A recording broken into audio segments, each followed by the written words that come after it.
Hello friends, good afternoon and welcome to CEC live lectures. Dear friends, today in legal and international relations, we will be talking about extradition of fugitives and India. Here we will try to understand, to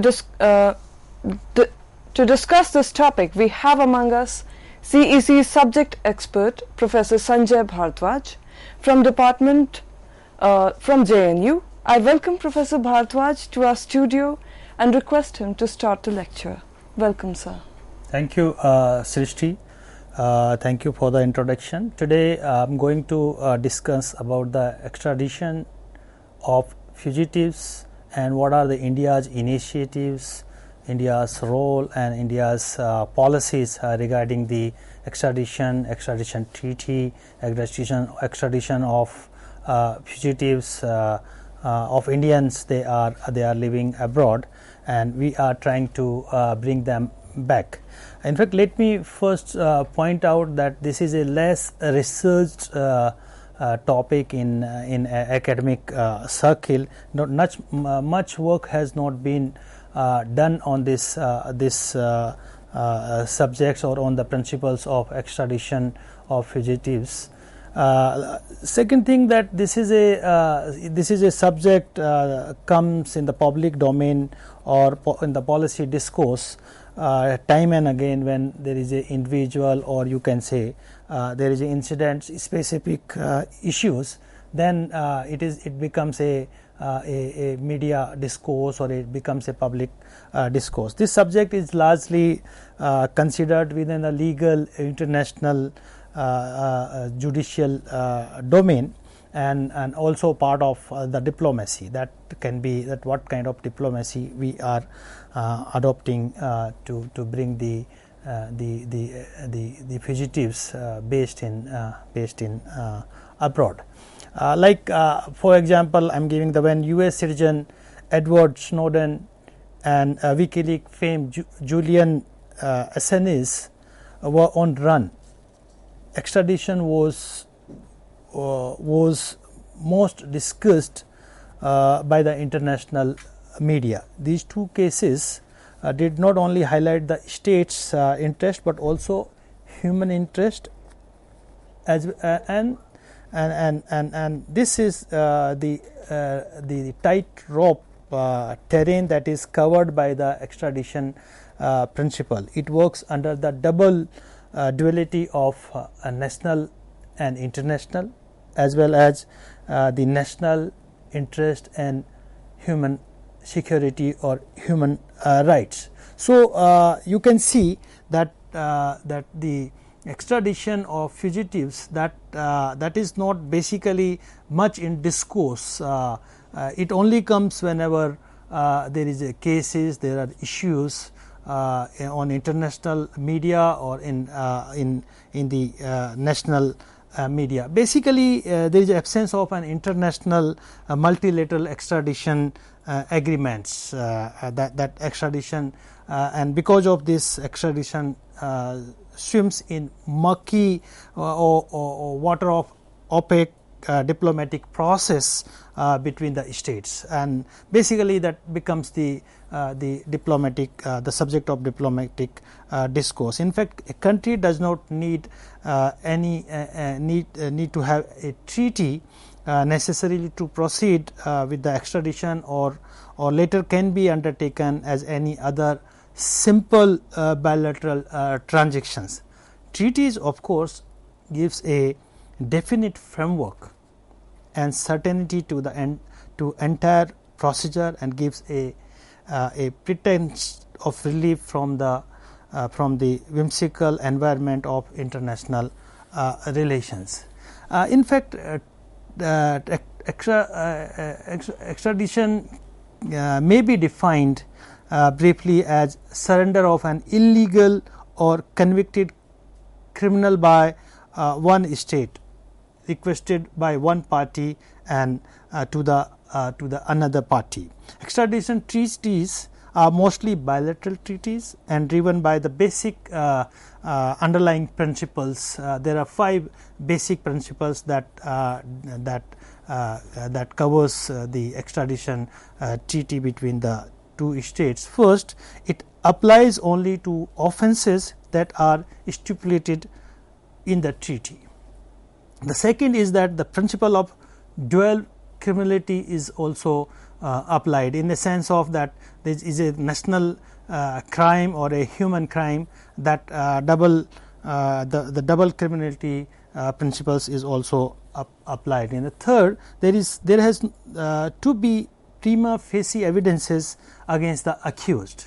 That is also very important principles, that the state should have the prima facie evidences against the accused, and the next principle, the fourth principle comes, that accused must be tried only for offences for which he has been extradited. That is also very important, that you cannot extradite or you cannot convict a accused in different cases. That would be only convicted in the cases that has been brought from the other country or had been extradited from the other country. And the final point is that the accused must face fair trial. That is very, very important. However, there is always an exception in these treaties concerning offences of political character. These are the basic principles of extradition of fugitives from any country, that or you can, because it's a bilateral process and it is covered between the states based on the basic principles of extradition treaty they have signed. Though I have said that it's not necessarily that the concerning states should be under the treaty of extradition. They can have one kind of transaction, or they can develop an understanding. They can have a fair transaction of the fugitives from one country to other country. About India is a party to extradition treaty with 48 countries and has extradition arrangements with 8 other countries.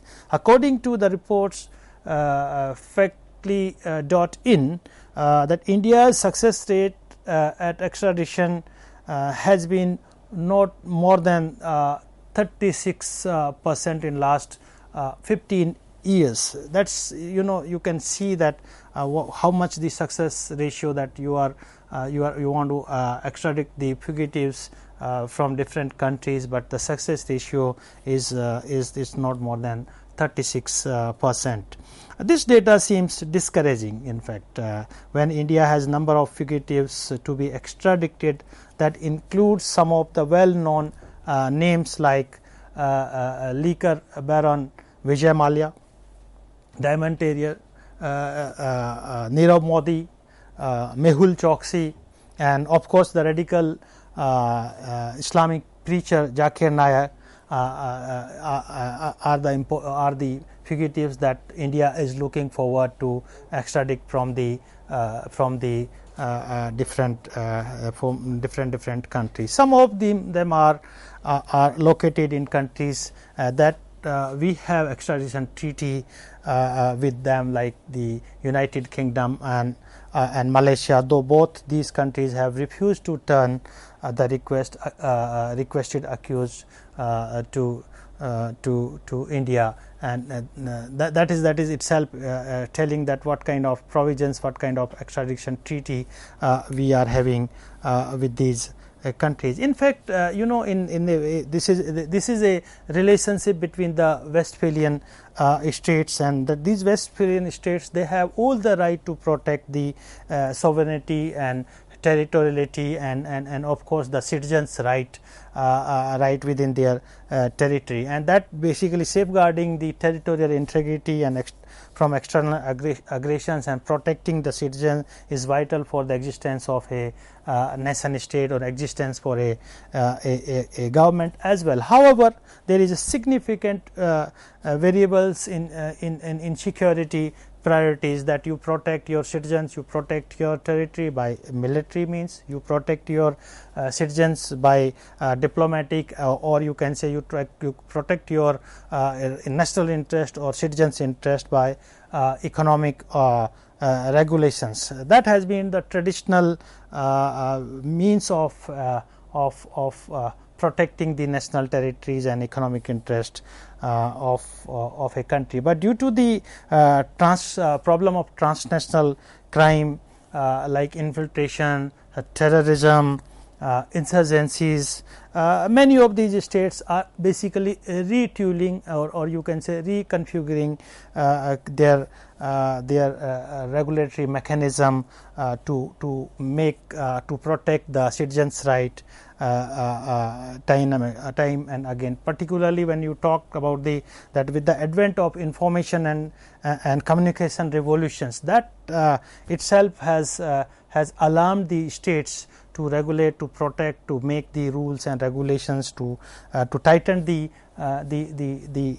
mechanisms to protect the citizens' rights and to protect the sovereignty and the territorial integrity of a country. Peter Andreas called them they are the clandestine transnational actors. Basically, they do not have boundaries. They do not have their crime territory. They are transnational in nature, and they are basically more advanced. They are advanced with the motive to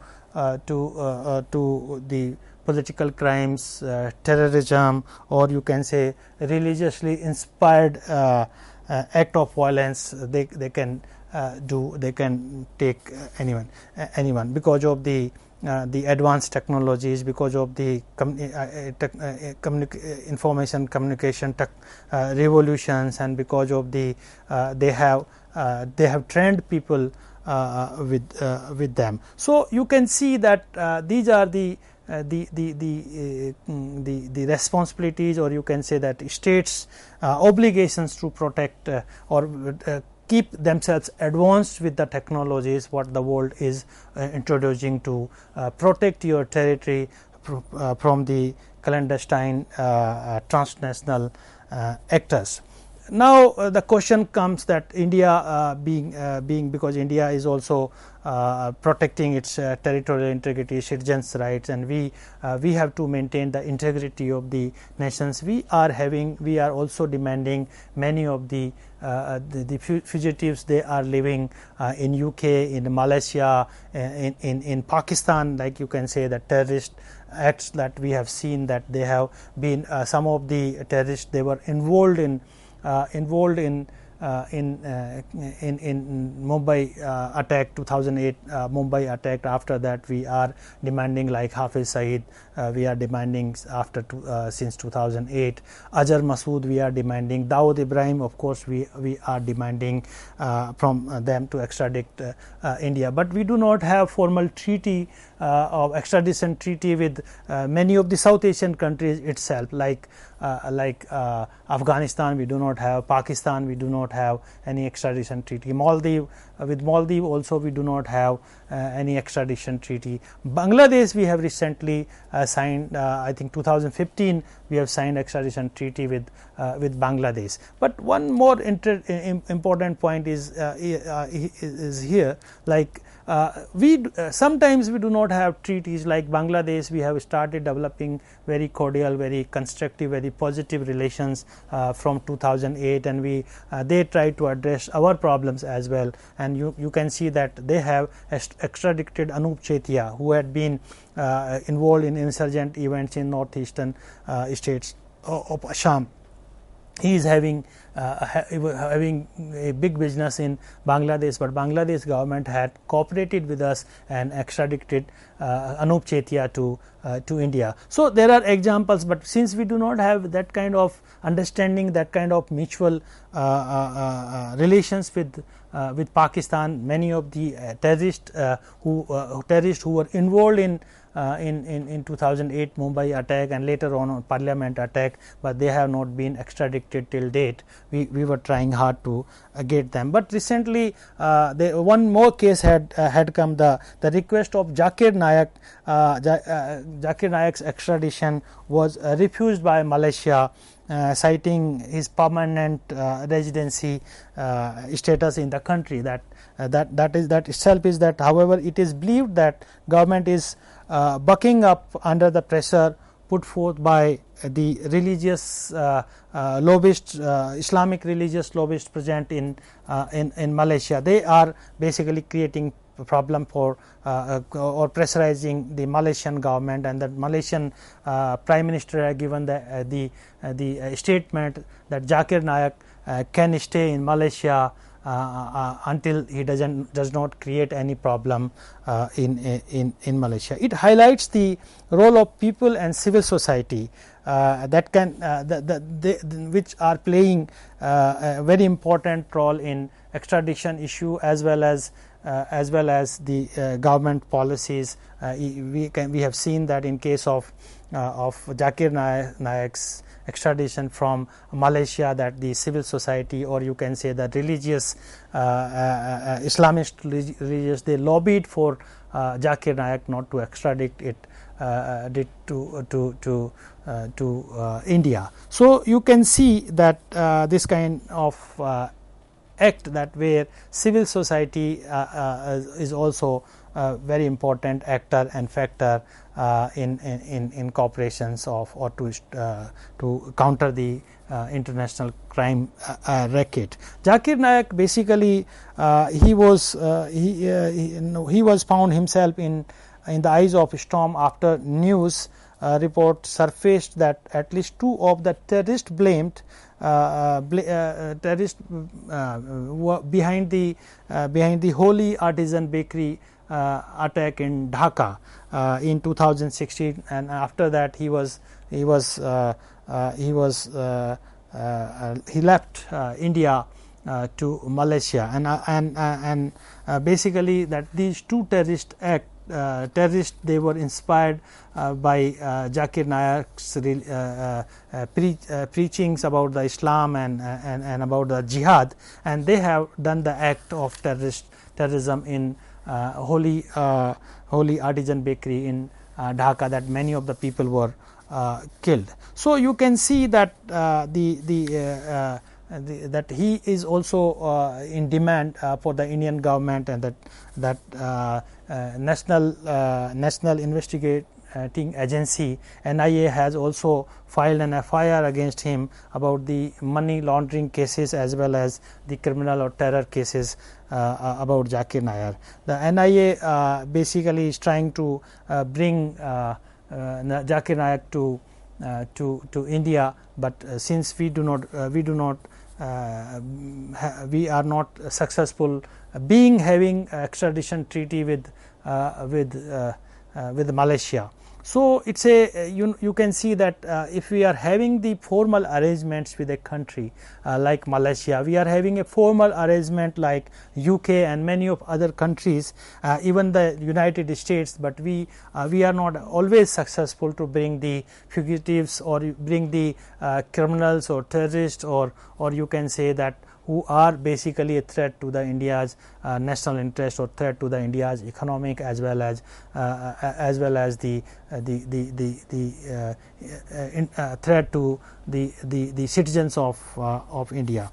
There are other cases you can say in where these the fugitives like Vijay Mallya and Nirav Modi, they are accused. They accused have they are either resorted to use India's poor human rights record or inclined to use it as an excuse to avoid extradition. That is itself very important, because they are involved in economic offences, and they have gone to UK and taken the shelter, and they are in demand in Indian courts regarding the criminal or economic offences but they are not being extradited because they are making excuses like the human rights and poor conditions or conditions in the Indian jails. That kind of excuses that they have given. The UK, being a part of the European Convention for Human Rights, is obliged to abide by the principle whatever there are the European Convention on Human Rights. India has been particularly unsuccessful in extraditing offenders from UK. The appalling condition of Indian prison inter alia is yet another excuse for the accused to avoid extradition. The appalling condition of Indian prison is also acknowledged by the National Crime Record Bureau, which terms it terribly overcrowded and poorly managed Indian jails that had been given the excuses, and particularly the National Crime Record Bureau has also pointed out, yes, Indian jails are overcrowded, and that itself does not protect the basic human rights within the Indian jail. Other issues include a high frequency of violence inside the jail. That has also been become the excuse for the fugitives, that they said that we are not secure in Indian jails because of the high level of violence within the jails. And you can say that they are also giving the excuses of poor hygiene and number of natural and unnatural deaths within the Indian jails. So that kind of excuses Vijay Mallya and Nirav Modi they are giving before the British government, that we will not be we are not safe, our basic rights are not protected in the Indian jails, and we should not be extradited to India. The trends of media trial, that is also a big issue, and mob lynching does not help the case either. That both are the very important, because Indian media also sometimes jumps on the conclusion and without trial. And of course these days we are also seeing the cases of mob lynching, that mob itself is becoming giving a natural justice to them. For instance, Mehul Choksi mentioned about mob lynching as the reason behind his not turning up to in the country. This is the first time when an accused has not cited Indian justice system, but Indian people as the reason behind this fear. So you can see that we are having extradition treaty with many of the countries, including Malaysia, including UK, but we are not successful to bring the fugitives. They are making excuses, whatever is not in the clause of the treaty, and they are trying to escape themselves on the excuses that they are making on the basis of human rights, basis of the conditions of jail, basis of the media trial, on the basis of mob lynching. They are all making these kinds of excuses, that those are basically beyond the clauses or principles of extradition treaty between the two countries or between any of the countries. And this is the reason that you can see that the success ratio of Indian extradition from the abroad are very less, that I said about 36% of total success are there. There are basically other very important factor what is dominating that I am going to cover, is that the extradition India's Extradition Act of 1962 is very is one way is outdated. In fact, that India extradition rule are basically contains in the India's Extradition Act of 1962, and the relevant extradition treaty and arrangement are based on this 1962 extradition act. It is important to note that India is yet to ratify the United Nations Convention Against Torture. That itself is which is signed back in 1997, and India has not basically signed this United Nations Convention against torture, and that this is the reason that we are not we are still behind what that international community, because of the change of parameters of human security, because of the change of parameters and the shift from national security to human security, and that human security talks about the comprehensive security that talks many way, freedom from fear, freedom from want, and that kind of thing, and they also attached their security with the human rights, basic rights within that. And if India has not signed the United Nations Convention Against Torture, that itself you can say there are question mark on India's treaty with the different extradition treaty with the other countries. It is time for us now to take a short break. We'll be back. For any queries regarding this topic, please feel free to call us on our toll-free number 1-800-110-430.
Welcome back, dear friends. Now let us go back to where Professor Bhardwaj was on this topic. Please, sir. Thank you. So in the last part I was talking about what is extradition treaty, and who are basically fugitives. They are based in different parts of the world, and particularly the many countries where India has signed extradition treaty with like Malaysia and UK, and there we are in demand with the UK. We want Vijay Mallya, we want Nirav Modi, we want Mehul Choksi. They had been involved in economic offences, and we are also in process to negotiate with the Malaysian government to extradite this Zakir Naik. He has been basically a Islamic preacher, and that inspired many of the terror acts in South Asian countries, as I said about the artisan Holy Artisan Bakery attack in Dhaka. So I was talking and what are the rules and principles of extradition, what kind of excuses they are making, what kind of shelters they are. As I said, Malaysian government under the pressure of the Islamist lobbyists, they said that we will not extradite to Zakir Naik to India, because unless until he does not create any problem to Malaysia, and they have given a permanent residency to Zakir Naik. And other side, you can say the other economic offenders like Vijay Mallya, he is making the case of human rights violation in Indian jails, the poor conditions of Indian jail, and the other very important economic offender like Mehul Choksi. He has given a statement that I am not safe in India because of the mob lynching, and there will be no fair trial of the case, and the people itself will become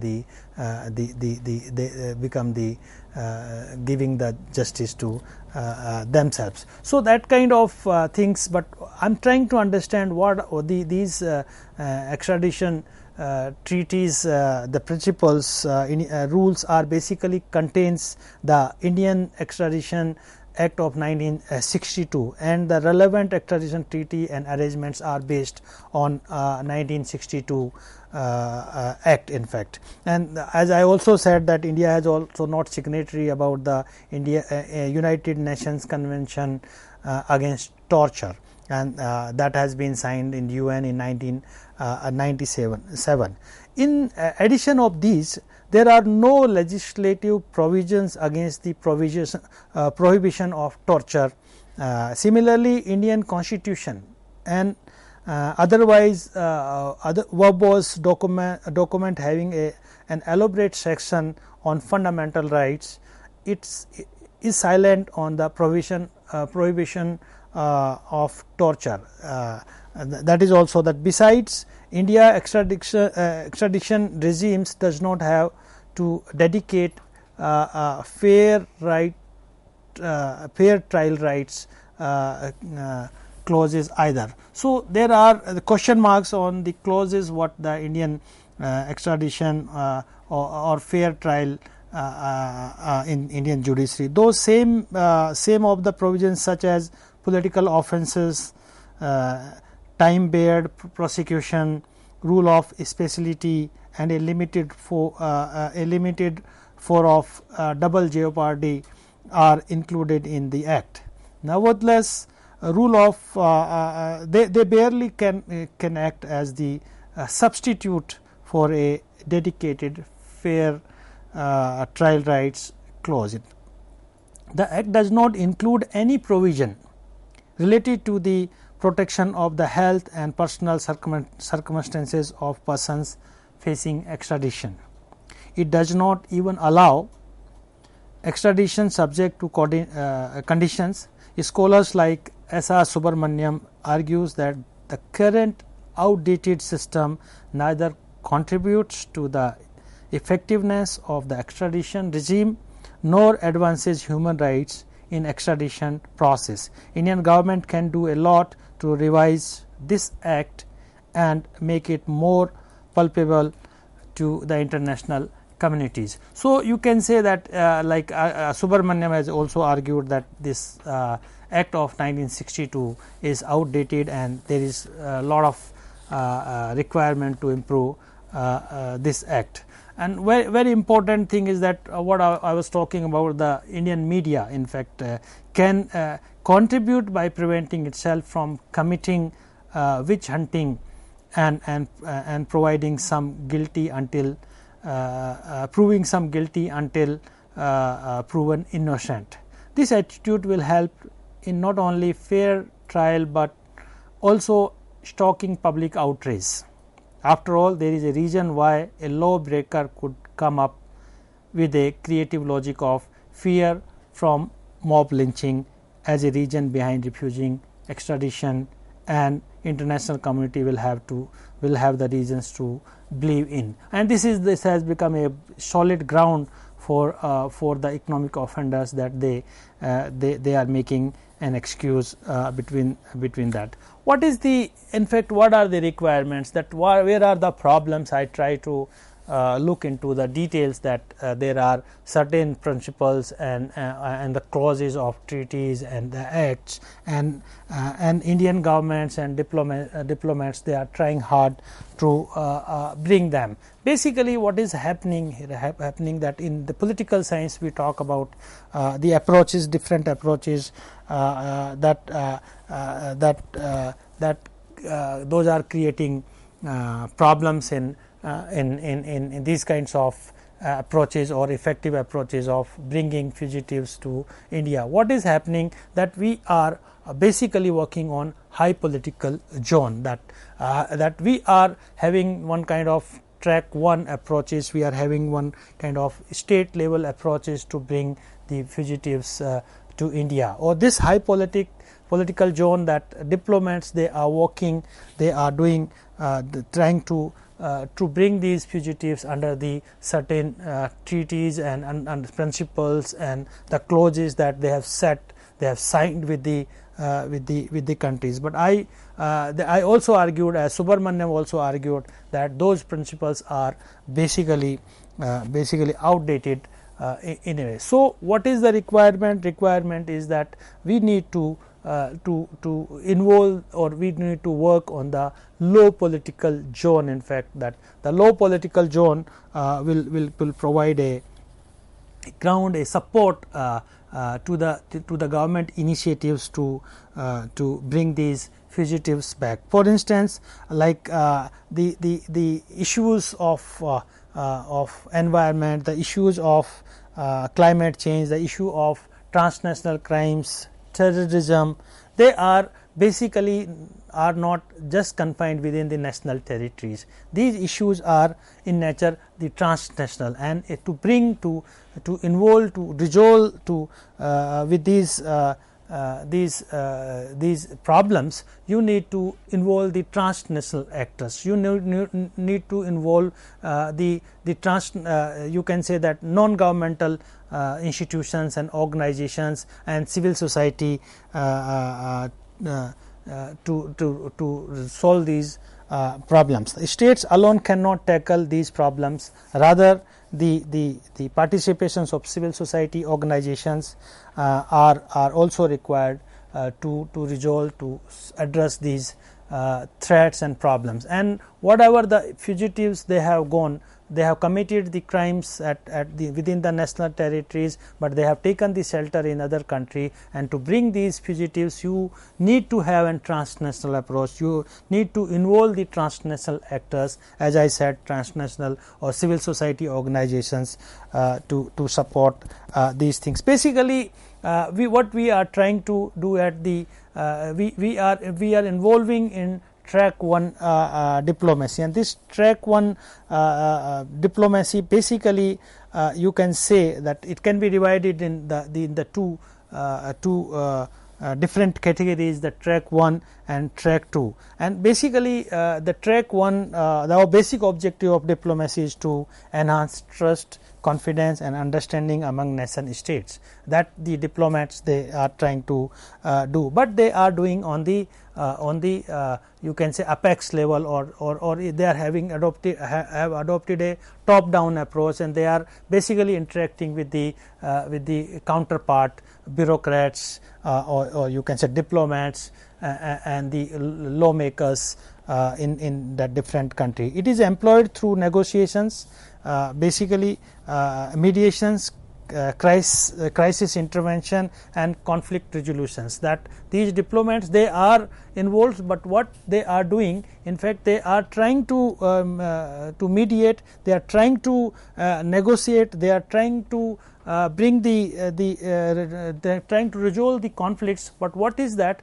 These kinds of conflict or you can say the confidence building measures or conflict resolutions are taking place between the parties who themselves are into conflict. they themselves are having conflicting interest, and these conflicting interesting parties are interacting, that we are not getting much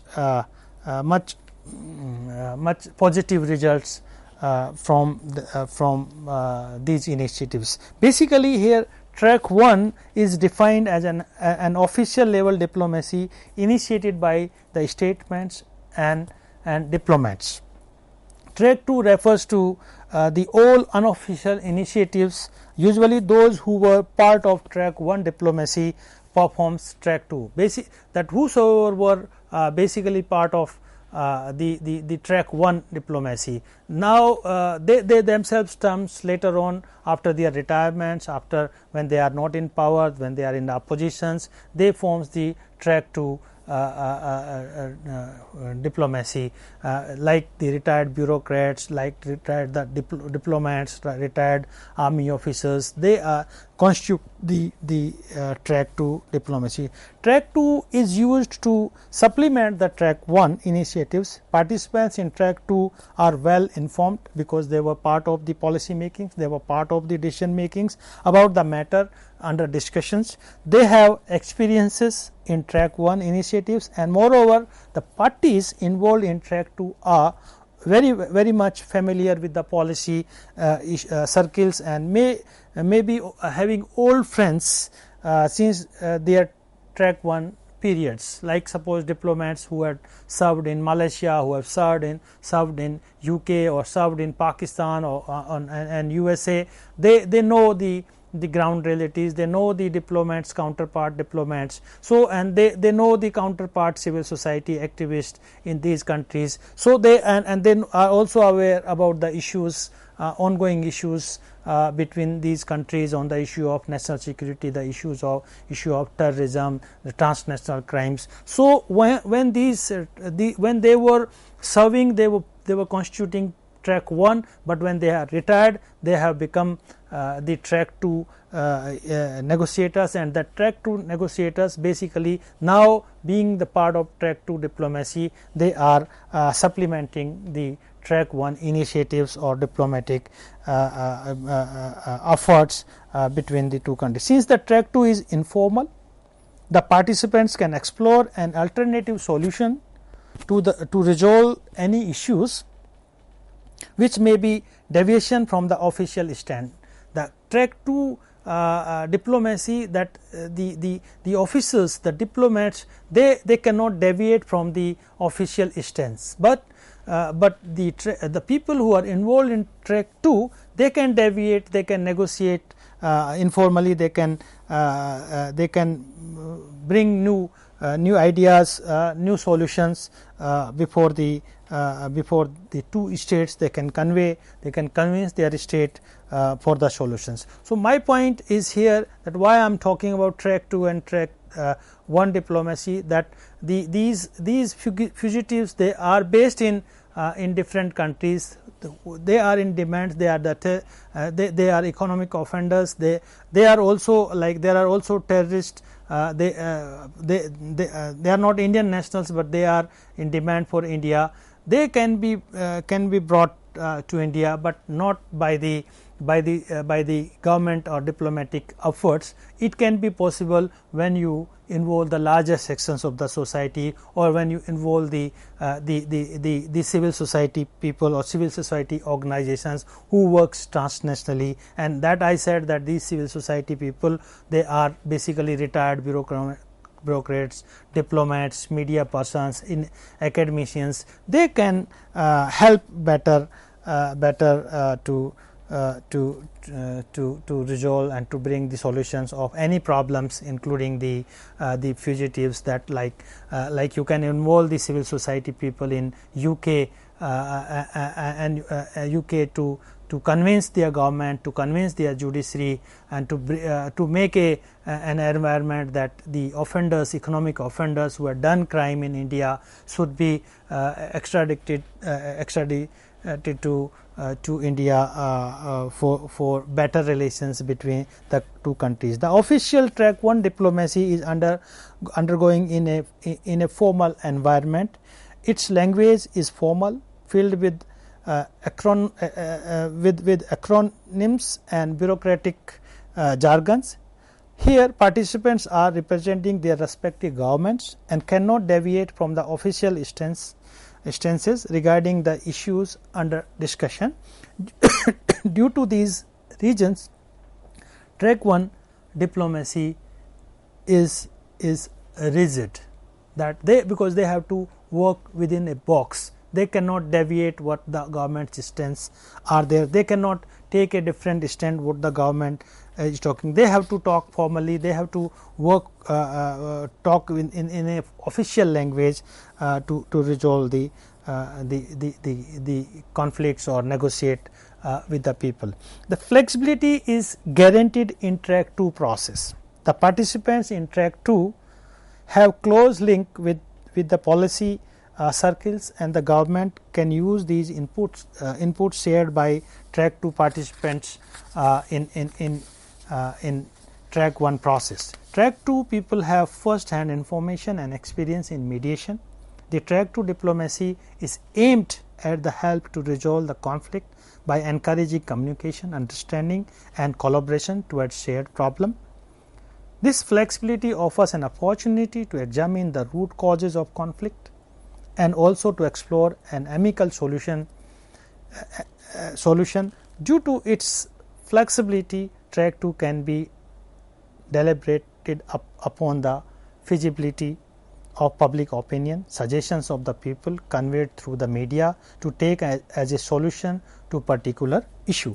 Further, track 2 can identify the stumbling block that creates obstacle in bilateral relations and go beyond the official agenda and think out of the box solution. Therefore, track 2 go beyond the national security, and it also deliberates upon issues related to human security, and that is the basic problem with the India's extradition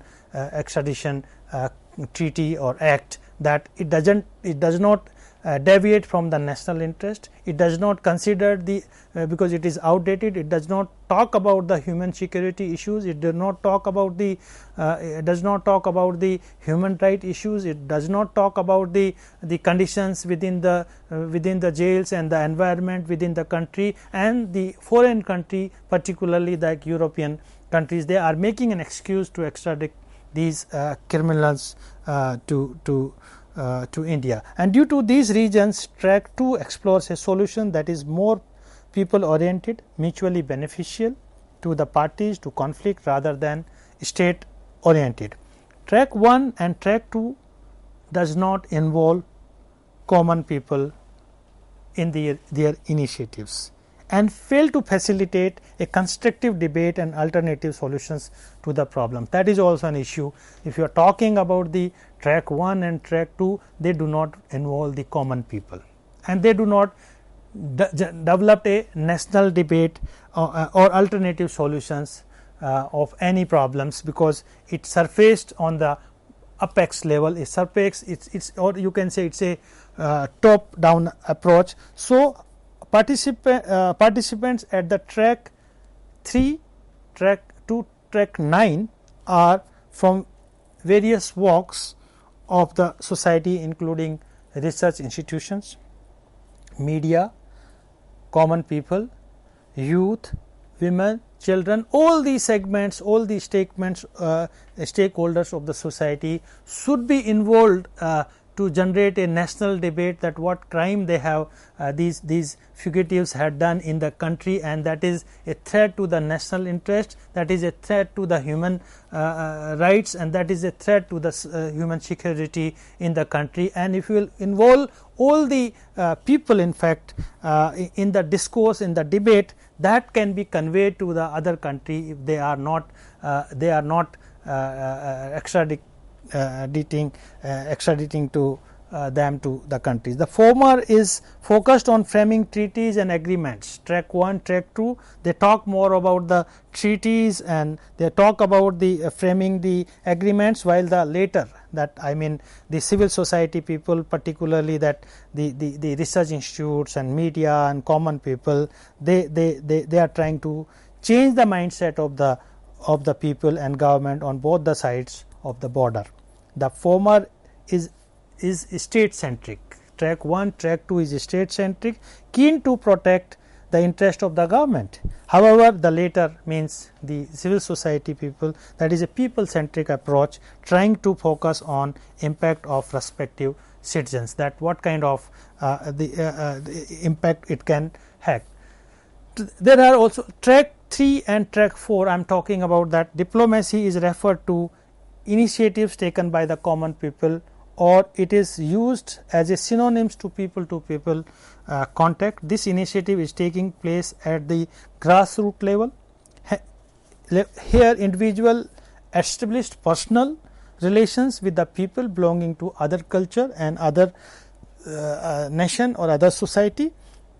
Through building a bridge of friendship, people or private citizens seeks to address issues of mutual concern and try to breach the wall, the stereotype, and promote the roadmap or promote the friendship between the two countries. In fact, this is a Gandhian approach, in fact, of civil society. You can say it works in realm of voluntary action and a counter hegemonic movement which treats civil society activism as a movement to challenge the dominant narratives. The dominant narratives is the top down approach. The government will bring the Vijay Mallya, the government will bring the Mehul Choksi or Nirav Modi, or government will stop the Zakir Naik. In fact, if we do not generate we do not include the different stakeholders from the civil society, we do not have a different we do not include the different track of diplomacy, we do not include media, people, academic institutions and common people in the discourse, and we do not generate the national debate, you cannot you cannot become successful to make the national security as well as the human security. Having analyzed the major traits of track 4, 5 to track 9 etc., it designed as a non-violent counter hegemonic movement to challenge the narratives of dominant group. It is a bottom up approach, start at the grassroots level to mobilize the people for common cause, and through make them aware about particular issue, then organized a mass movement to persuade the government to change the policy through non-violence are the most effective instrument or most effective way of or initiative to address the national issues and the human security issues. Like there were movement in India, we are having best examples. There were movement against the black money, there were movement and that has been mobilized the people against the corruptions under Anna Hazare and all that, and that had created a national debate, and because of this national debate that these issues had become a national issues, and the government they basically started discussing, debating about the national solutions of these issues. So civil society, activists, artisan, academicians and media can bring the people together, facilitate people to people communication and create a culture of mutual respect and understanding. Research institutes and think tanks generate knowledge society and transfer information regarding conflict areas and solutions. It works on the assumption that the more we study and learn, the more are of collective dealings of the conflict. Media practitioners on both sides of the border can collaborate to set up a jointly run news and opinion portal, use social media to connect civil society groups to jointly campaign for common issues such as extradition of fugitives. These are the issues, like when you will not generate a national debate, you will not involve the different stakeholders, you will not involve the civil society, different actors or civil society people, and you will not have a top down approach, bottom up approach to initiate these kinds of trial. You cannot bring the these fugitives, they are based in the in other countries. So, there is a need to generate a national debate, and this national debate will be conveyed to at the international level to the other civil society people, others, and the other civil society, they will interact with the Indian civil society, and when there will be pressure within the country that these people should be extradited to the home country, and once they will be extradited, there will be fair trial, and the under the fair trial, whatever the human conditions, whatever the supports they have been given being under the trial should be ensured by the Indian government, and if this kind of measures will be adopted, and if they a political and civil societal discourse and debates will not be generated, they cannot be extradited to India. Thank you very much. Thank you, Professor Bharadwaj. This brings us to the end of today's lecture on extradition of fugitives. If you have any queries, please feel free to call us on our toll-free number 1800-110-430. You may also send us an email at info.cec@nic.in. Thank you.